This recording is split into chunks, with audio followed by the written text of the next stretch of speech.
안녕하세요. 독일어 신문을 읽어준 남자 독신남입니다. 일본에는 기생충을 만든 봉준호 감독 또는 화제작 오징어 게임을 제작한 환동혁 감독 같은 감독이 왜 없을까요? 그런데 이런 주장은 틀린 말입니다. 일본은 사실 한국 영화보다 훨씬 일찍 국제 영화 무대에서 주목을 받아오고 있었죠. 일본도 역시 영화의 구성을 짜고 스토리를 생산해내는 실력이 정말 대단합니다. 이미 1954년 7인의 사무라이로 명성을 날린 쿠로사와 아키라 감독부터 해서 애니메이션을 제작해 전 세계에 명성을 날린 애니메이션의 대부 미야자키 하야오가 있죠. 그는 센가치히로의 행방불명, 하울의 움직이는 성 등으로 전 세계 이목을 끌며 베를린 국제영화제, 베네치아 국제영화제에서 작품 우수상, 감독상을 휩쓸기도 했었습니다. 애니메이션으로 최초로 베를린 영화제의 금공상을 수상한 작품이 바로 센가치히로의 행방불명이었죠. 그의 현대사의 문제를 비판해온 이즈츠 가즈유키 감독도 있고요. 일본 영화의 역사가 길기 때문에 실력 있는 수많은 감독들이 이미 존재하고 있습니다. 그리고 이런 거장들 중 최근 가장 주목을 받아오는 고레에다 히로카츠 감독을 빼놓을 수가 없죠.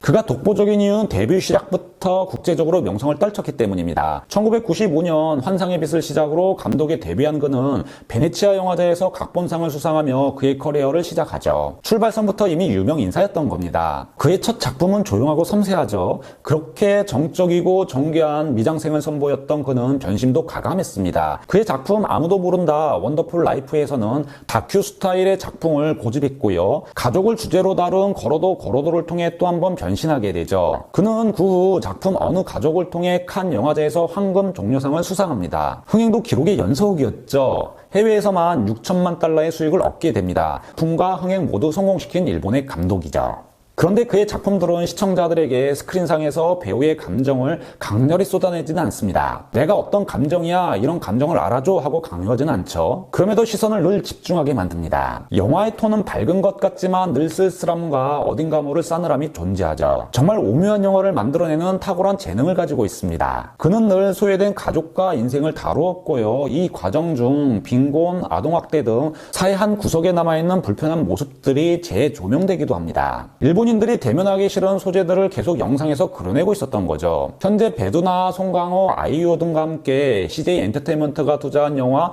브로커를 제작하고 있는 중이고요. 이렇게 한류 스타와 일본의 천재 감독이 또 하나의 작품 탄생을 예고하고 있습니다. 정말 기대되는 작품 중 하나죠. 즉 그는 일본의 봉준호이기도 하고 바로 황동혁이기도 합니다. 봉준호와 황동혁 감독처럼 사회 한 부분의 그림자와 어두운 부분을 요값이 그려내고 있죠. 우리나라 현존하는 최고의 배우들이 존경하고 같이 일하고 싶어하는 일본의 감독 중 한 명입니다. 그리고 국제영화계에서는 이미 거장이기도 합니다. 그러나 일본인들에게 있어 고레에다 감독은 과연 봉준호일까요?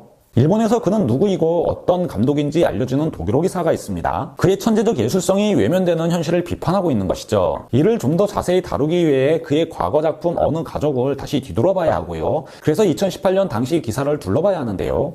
스위스 유력 일간지 노이어 쯔리히 자이퉁은 영화 어느 가족은 일본 사회의 모습을 거울에 비치고 있다는 제목의 기사를 2018년 12월 10일 썼었습니다. 매체는 고레에다 감독이 쓰면서 달달한 작품을 만들어내고 있다고 전합니다. 그리고 일본 고국에 대한 사회적 비판이 성공을 했지만 비판을 받아오고 있다고도 전하고 있죠. 작품이 성공을 했는데 예술가가 비판을 받는 어처구니 없는 상황을 보도하고 있는 것인데요. 당시 신조 아베 총리의 이미지 전략과 배치가 되고 있기 때문이라고 기사는 보도하고 있습니다. 일본 정부가 그의 작품을 좋아하지 않는다는 것이죠. 그런데 꼭 정부만 좋아하지 않을까요? 매체는 일본 사회에 고레에다 감독 같은 예술인이 어떤 존재인지를 묻고 있습니다. 기사는 그의 작품이 주는 의미를 설명하기 전 일본에 대한 실상을 독자들에게 알려주며 글을 시작하고 있는데요. 일본은 일본식 마케팅으로 이미지 관리를 하는 곳이라고 주장을 합니다. 즉 겉과 속이 다른 곳이 일본이라는 것이죠. 그리고 일본의 이런 모습은 오늘만의 모습이 아니라는 겁니다. 이는 일본의 전략이었고 꽤나 오래된 역사를 가지고 있다고 설명하고 있습니다. 19세기 세계 박람회를 통해 외부 세계와의 접촉에서 이미지 마케팅에 있어 마이스터다운 면모를 보여왔다고 보도하고 있습니다.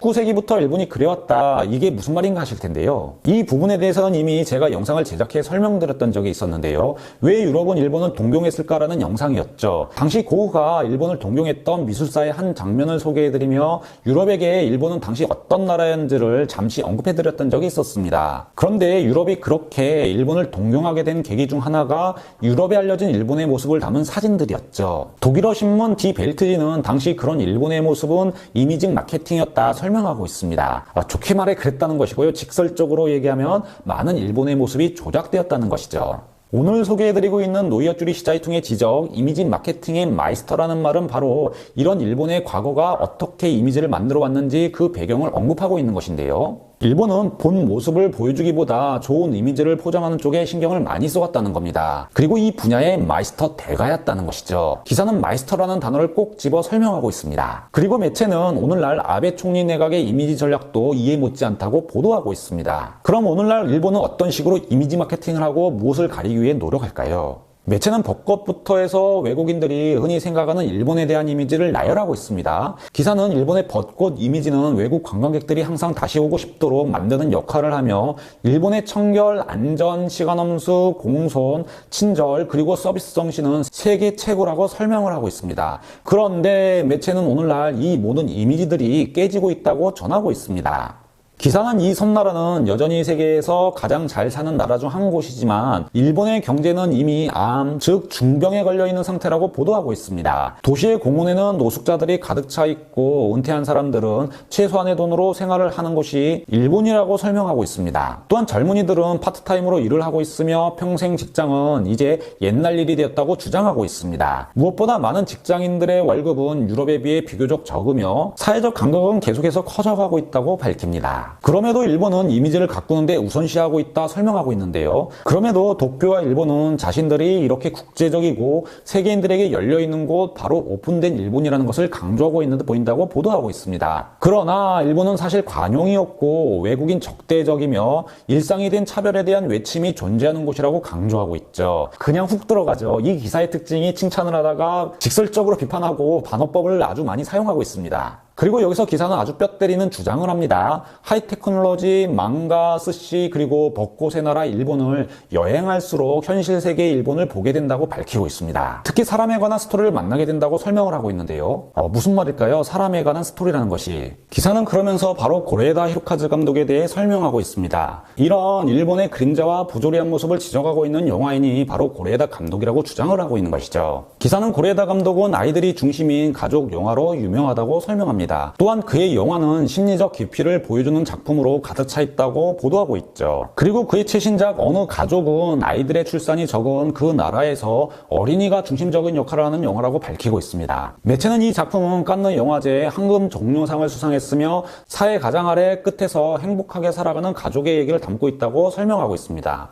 기사는 고레에다 감독은 2004년 작품 아무도 모른다 후로 이번 어느 가족과 함께 다시 사회 비판적인 영화를 제작했다고 전합니다. 그리고 이와 함께 그 자신이 비판을 받아오고 있다고도 설명하고 있죠. 예술가가 사회 비판을 담는 작품을 만들었기에 비판을 받는다는 겁니다. 일본을 여행하다 보면 이런 볼 수 없는 경험을 하게 된다는 것이죠. 이를 두고 사람에 관한 불편한 얘기를 만나게 된다 기사는 전하고 있는 듯 보입니다. 매체는 이런 그의 작품이 일본 정부의 이미지 관리와 충돌하고 있다고 설명을 하고 있는데요. 이를 가리켜 일본에서는 금지된 주제라고 강조하고 있습니다. 즉 일본이 고레에다 감독 같은 사회적 비판을 허락하지 않는다는 것이죠. 일본의 지식인은 절대로 일본을 비판하면 안 된다는 의식이 깔려 있다는 주장을 하고 있는 것이죠. 즉 일본의 갈라파고스는 어찌 보면 이런 사회적 비판을 허락하지 않는 것 때문에 있을 수 있습니다.